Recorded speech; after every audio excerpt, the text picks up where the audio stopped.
Hi, welcome. Enjoy the content, subscribe, and turn on notifications. Jake always believed stability was one of the greatest forms of love.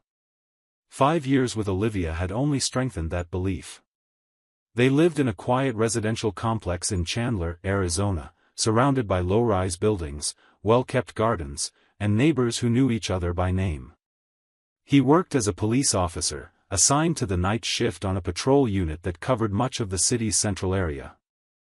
Olivia stayed home, and even with the routine of household chores and daily errands, she seemed content with their life. Their dynamic worked. Jake would get home around 7 in the morning, eat something with Olivia, exchange a few words, and then go to sleep. While he rested, she managed the house, handled errands, and kept everything in order for when he woke up. They made the most of the weekends, enjoying the few hours when their schedules lined up. Sometimes they'd go out for lunch, other times they'd just stay home watching an old movie or chatting about changes in the complex. They didn't have kids, and at that point, they rarely talked about it. Jake's focus was his job, and Olivia always said that was fine. What mattered was that they felt good together. There was a quiet harmony between them, one that many neighbors envied. They weren't the type to show affection in public, but anyone who watched them could sense a silent connection built through routine, small gestures, and the daily care they showed each other. Jake was punctual, committed, and kind. Olivia, in turn, was attentive, organized, and knew every detail about her husband's preferences, how he liked his meals, how he folded his shirts, which movies he avoided because of work memories. Nothing seemed out of place. The complex they lived in was relatively small, with only 3 apartment buildings, each 4 stories high. The closeness among neighbors was inevitable. Monthly building meetings were common, and there was always an informal gathering afterward, usually in the common area near the pool.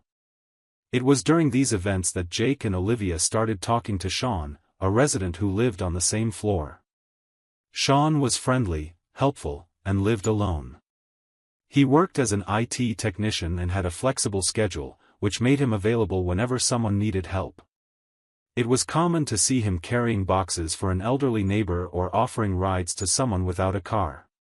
He got along well with almost everyone and was the kind of person who easily became familiar wherever he lived. Jake and Olivia began including him in small parts of their daily lives. Sometimes he'd join them for dinner, especially when Olivia cooked something new and made extra. Jake didn't see a problem with it. In fact, he thought it was good to maintain a positive relationship with the neighbors, and Sean had never given him any reason to be suspicious. He was discreet, respectful, and kept a healthy distance, even though he was often around. Olivia seemed to enjoy his company, laughing at his jokes and mentioning the funny stories he told during the building meetings. To Jake, this was just part of community life, something natural, even healthy. Over time, Sean started showing up more often. Sometimes to return a borrowed item, sometimes to talk about building management. Nothing out of the ordinary. Jake kept up with his nighttime work routine, fully trusting the environment he had built. He never checked anyone's phone, never questioned Olivia's schedule, and never entertained any kind of suspicion. There was no reason to. She was present, affectionate, and kept everything running smoothly at home with efficiency and ease. When he came home tired, she'd offer him something to eat, listen to him vent about the tough nights on the streets, and always remind him how proud she was of the man he was. Jake often said that even though he dealt with the worst of society every night, it was coming home that made him feel like the world was still worth it. Olivia, with her simple gestures and constant presence, was what kept his life balanced. And inside that bubble of apparent peace, he believed he was safe. There were no signs, no red flags. Just a quiet, steady routine built brick by brick over 5 years. The house, the complex, the neighbors, everything seemed part of the same stable scene. Nothing, absolutely nothing, suggested anything was wrong. It was a muggy night in Chandler. Jake had started his shift like any other, but something inside him didn't feel right. Around 2 in the morning, a sharp headache followed by dizziness and worsening nausea forced him to seek help at the station. His supervisor, noticing how pale and unsteady he looked, didn't hesitate to send him home. He told Jake to rest, take care of himself, and that he'd inform the rest of the team. Jake thanked him, grabbed his car keys, and drove slowly back home, trying not to let the dizziness affect his driving. He didn't want to call Olivia, didn't want to worry her over something that would probably be fixed with a good night's sleep. All he could think about was lying down, taking some medicine, and resting. When he arrived at the complex, he found it strange that one of the apartment lights was on. It was rare for Olivia to be awake at that hour, especially with the living room curtains slightly open. He climbed the few floors slowly, feeling his body grow heavier with each step. As he turned the key in the lock, he made sure not to make noise. He still thought his wife might just be watching TV or reading before bed. But when he pushed the door open, the scene in front of him hit like a punch to the chest. Sean was sitting on the living room sofa, leaning toward Olivia, who sat beside him with a stunned expression. Both froze the moment Jake walked in. The silence was instant, thick, suffocating. The TV was off. The only light came from a lamp in the corner, making everything feel even more uncomfortable. Sean's presence there in the middle of the night, with no plausible explanation, was as absurd as it was clear. For a moment, Jake felt the floor give way beneath him. His body trembled slightly, not from illness, but from shock that made his blood run hot and his mind spin in 1,000 directions. Sean jumped up from the sofa, fast, like he'd been shocked. He opened his mouth, but no words came out. Olivia stood up right after, eyes wide, as if she'd just been caught in a bad dream. Jake didn't yell. He didn't break anything. He just closed the door behind him and walked into the living room. His gaze was hard, fixed, searching for an explanation that could make sense of the absurdity in front of him. His throat was dry, making it hard to speak, so he just asked in a tense voice, "What's going on here?" Olivia hesitated. She tried to find words, but silence answered for a few seconds. Sean, visibly uncomfortable, looked down at the floor, then at Olivia, as if passing the responsibility to her. Jake didn't take his eyes off either of them. His headache was worse now, but the physical discomfort had been replaced by something much deeper. He repeated the question, more sharply this time, staring straight at Olivia. "Why is he here?" That's when she broke. She lowered her eyes, bit her lower lip, and her voice came out shaky, choked. "Jake. I'm so sorry. I was going to tell you. I just didn't know how." He took a deep breath, trying to keep control. "Tell me what?" Olivia breathed deeply, ran a hand through her hair, and finally said what he didn't want to hear. "We've been having an affair." The words dropped like a block of concrete onto the living room floor. Jake took a step back. He looked at Sean, then back at her. "How long?" His voice was low, but firm. "A few months," she answered, her voice still trembling. "I didn't plan any of this, Jake. But it happened." He shook his head, disbelieving. The room felt smaller, more suffocating. Sean stood frozen, too scared to say a word. Jake took another step forward, now standing right in front of them. The tension in the air was almost tangible. His mind was still struggling to accept what he was hearing. "In my house. While I was working. With someone who sat at our table?" The question was more of a statement than a doubt. Olivia tried to explain, saying she'd been confused, that she felt lonely, that she never meant for things to go this far. But it all sounded distant, empty, unable to justify what they'd done. Jake breathed deeply, fighting the urge to scream, fighting the impulse to act on emotion. The man trained to stay calm in chaos was now trying to keep his clarity inside his own home, facing the deepest pain he'd ever felt. The betrayal was there, real, alive, in front of him, and there was no going back. Only the beginning of something that would change everything. Jake kept his eyes locked on Olivia, but Sean's presence still standing in the middle of the room made it all even more unbearable. It was as if the air itself had been poisoned. Without raising his voice, but with a coldness he didn't even know he had inside him, he said clearly, "You're leaving now." Sean didn't seem to understand at first. He stayed frozen, as if waiting for permission to speak, to try to explain himself. Jake then turned his gaze directly to him and added, "You. Get out of my house. Now. Before I lose control." There was no threat in his tone, but something more dangerous, complete lack of hesitation. Sean, with no other choice, nodded, picked up his phone from the armrest of the sofa, and headed to the door without saying a word. The silence between the three of them was brutal. As he passed through the door, Sean gave Olivia one last look, which she didn't return. Jake closed the door firmly behind him, but without slamming it. That was the only way to keep the last shred of dignity left that night. From that point on, what would follow wasn't a conversation, it was the end of everything. Olivia tried to step closer. She was visibly shaken, hands trembling, eyes blurred with guilt. Jake moved away. Just one step, but enough to leave her frozen in place. He took a deep breath, ran a hand over the back of his neck, and then spoke, looking directly into her eyes. "Tomorrow morning, we're starting the divorce process. No discussion, no arguments, no begging for forgiveness. This ends here." She opened her mouth to say something, but he raised his hand, cutting her off. "I don't care why. I don't want to hear your reasons. You made your choice. Now live with it."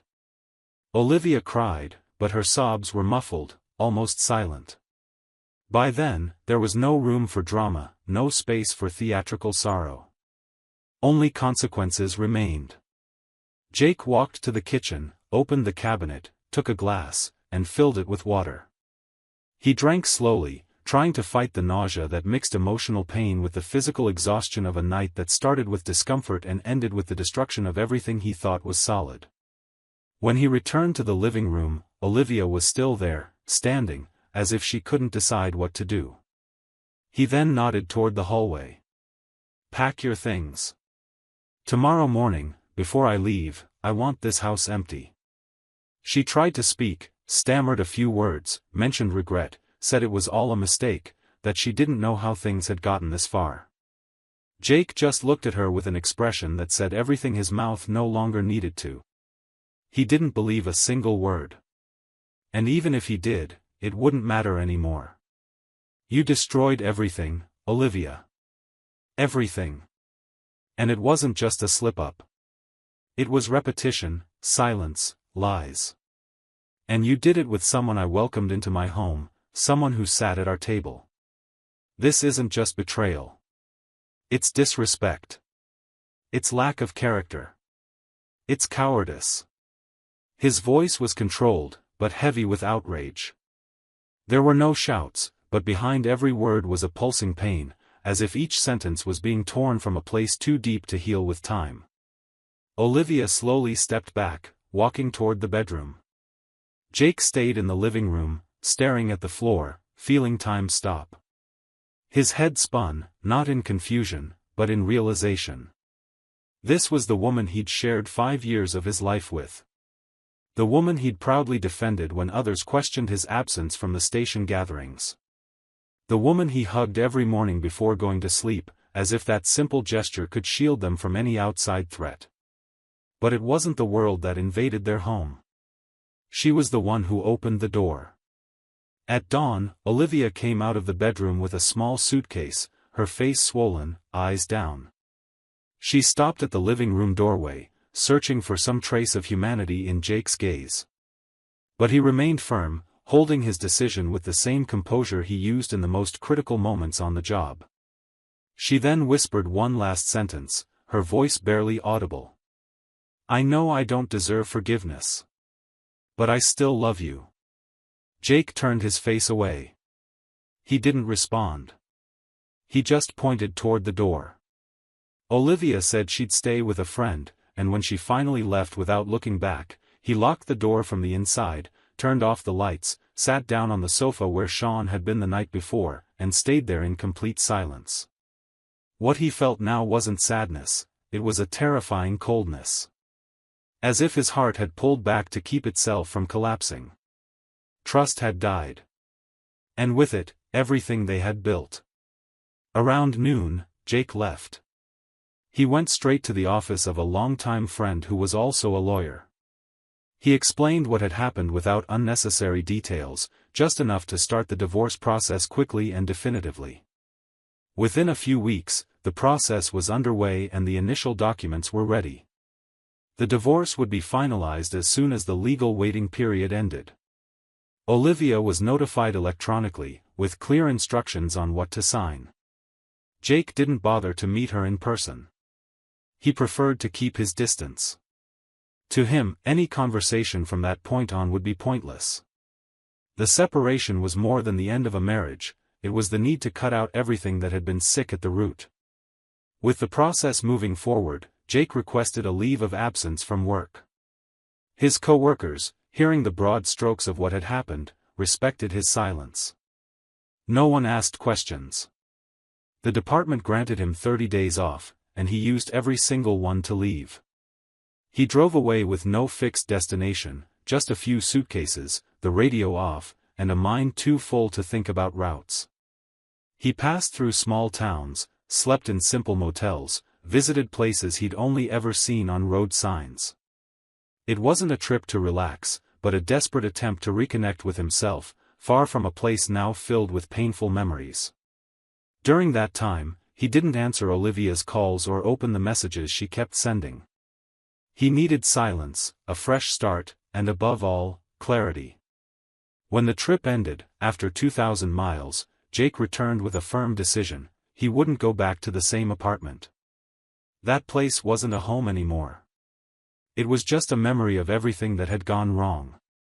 He found a single-story house on the outskirts of Chandler, in a quieter neighborhood, on a tree-lined street in a gated community. The house was simple, with 2 bedrooms and a backyard that looked neglected, overgrown with tall weeds and dry soil. But to Jake, this was exactly what he needed. A space to start from zero, without memories, without echoes of past voices. He signed the contract within days and moved in with only the essentials. He didn't bring any old furniture or decorative pieces from his previous life. He started over with the bare minimum, with only what was necessary. It was in that neglected backyard that he found a new way to breathe. He bought basic gardening tools, read about soil types, researched plants that could survive Arizona's climate, and began to dig, water, trim, and plant. It was slow work, requiring patience, but it gave him a sense of control he hadn't felt in a long time. Seeing something grow under his care, after so many years of dealing with loss, gave him a quiet kind of comfort. Meanwhile, Olivia lived a completely different reality. After being rejected so definitively by Jake, she tried to get closer to Sean. She imagined that with her ex-husband out of the picture, maybe they could turn their affair into something real. But Sean pulled back. He said he wasn't ready for that, that the relationship had been impulsive, and he didn't want to continue something born from betrayal. The rejection was a hard blow, but not the only one. Within weeks, Olivia learned from a friend and former neighbor that Sean had started spending time with another woman in the complex, a recently divorced neighbor who worked out at the building gym and had become a regular presence at the front desk. The scandal involving Jake, Olivia, and Sean had spread, even without confirmed details. Once seen as kind and helpful, Olivia began to be viewed with suspicion. Dinner invitations dried up.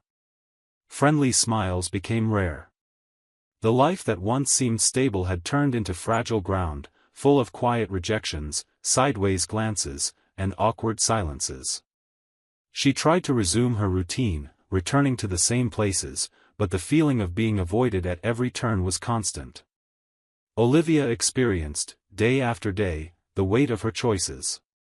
And for the first time, she realized that what she thought was just a one-time mistake had, in fact, completely transformed her world. There was no safe harbor anymore. Jake had moved on. Sean, the man she had silently bet everything on, had chosen a different path. And for the first time, she truly felt alone. Over time, Olivia realized that loneliness wasn't just the absence of company, it was the constant presence of regret. After Sean pulled away and Jake's silence became permanent, she tried to focus on something that could give her purpose. She started looking for jobs at stores, offices, anywhere that didn't require explanations about her past. She landed a job as an administrative assistant at a small real estate office downtown. The pay was low, the routine exhausting, but it was what she had. She needed to pay her own bills and, above all, feel like she could still build something from the wreckage she had caused. Still, the sense of displacement never left her. It was as if she was always on the edge, living parallel to a world that kept moving forward. Memories of life with Jake haunted her in small details, when she heard a song he used to play in the kitchen, or even when she cooked one of his favorite dishes. These little memories hit hard, as if the past refused to stay in the past. She knew she had crossed a line with no return. But his silence, his complete distance, hurt in a specific way, a pain that didn't scream, only ate away. For a long time, Olivia thought about writing a message, sending an email, even making a phone call. But she always backed out, knowing she'd likely be ignored. Then one Sunday afternoon, she sat down, took a blank sheet of paper, a blue pen, and started writing. She didn't have a draft or a plan. She just wrote. She told him how she felt, not to justify what she'd done, but to try to explain what had been going on inside her during those gray days when everything fell apart. She wrote about loneliness, shame, regret. She said she didn't expect forgiveness or a reply. She just wanted him to know there was sincerity in this gesture. That he should know she had never forgotten. She folded the letter, put it in a plain brown envelope, wrote his name by hand, and went to the gatehouse of his new home, an address she'd gotten through a mutual acquaintance. She asked the guard to deliver it, without expecting a response. After that, she went home with a heavy heart, but with the feeling she'd done everything she could. It was the last thing she could do. A final attempt to heal something that could never be fixed. On the other side, Jake was at home when the envelope arrived. The guard mentioned he'd received something for him, no return address. Jake set the mail on the kitchen table and went about his day. Not until that evening, after watering the plants and taking a shower, did he sit down in front of the envelope. He recognized the handwriting immediately. His eyes stayed fixed on the letters for a long time. He touched the paper as if it were too fragile, or perhaps too dangerous. He thought about opening it. Part of him still wanted to understand. But that part was small, almost gone. The other part, the one he had carefully nurtured over the past months, knew that opening that letter would reopen wounds he'd spent time healing. He'd already walked the path of grief. He'd already felt the anger, disappointment, sadness. He'd already cried alone, screamed in his car, walked for hours trying to understand how someone he loved so much could do that. And after all of it, he was finally learning to breathe without pain. So, with a firm motion, he stood up, walked to the kitchen trash can, tore the envelope in half, then into 4 pieces, and threw it away. There was no hesitation. No regret. He knew exactly what he was doing. And what he was doing was freeing himself from any remaining tie to the past. That night, he slept peacefully. No nightmares, no intrusive memories. For the first time in a long while, he had a deep, uninterrupted sleep, as if his body finally understood the threat was gone. The next morning, as he left for work, he looked at the small garden now thriving in the backyard of his new home. It was simple, but it was his. Every flower, every sprout, every patch of turned soil was part of a rebuilding process he had chosen to live. Jake had moved on. Not for revenge, not to prove his strength, but because he realized what happened didn't define who he was. He no longer carried the weight of betrayal on his shoulders. He carried only the certainty that he deserved peace. And finally, it had arrived. Thank you for watching the video. If you enjoyed it, don't forget to subscribe to the channel and turn on notifications so you won't miss any updates. See you next time.